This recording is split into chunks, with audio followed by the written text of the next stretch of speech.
இன்றைக்கி பாஸ்போர்ட் ஆஃபீஸ்க்கு போகாமல் இருந்திருக்கலாமோ.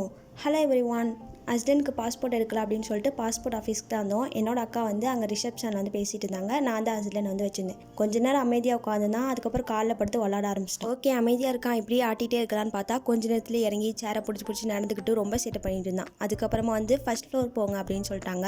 ஃபஸ்ட் ஃப்ளோருக்கு போனால் அங்கே கொஞ்சம் பேர் தான் இருந்தாங்க. சரி, வேலை ஈஸியாக முடிஞ்சிடும், கொஞ்சம் பேர் தானே இருக்காங்க அப்படின்னு சொல்லிட்டு நாங்களும் போயிட்டு ஃபார்ம்லாம் ஃபில்அப் பண்ணிட்டு ஹஸ்பண்டுக்கு வந்து ஃபிங்கர் பிரிண்ட்லாம் எடுத்துகிட்டு அமுச்சு விட்டாங்க. உள்ளே போங்க அப்படின்னு சொல்லிட்டு. அங்கே போனால் அவ்வளோ க்ரௌடு உட்காந்துருக்கோம் அவ்வளோ நேரம். கொஞ்சம் கொஞ்சமாக தான் பேரெல்லாம் அமுச்சு வச்சுட்டு இருந்தாங்களா, அதனால் நோன்பு வச்சதுக்கு அதுக்கும் எங்களால் முடியவே இல்லை சுத்தமாக.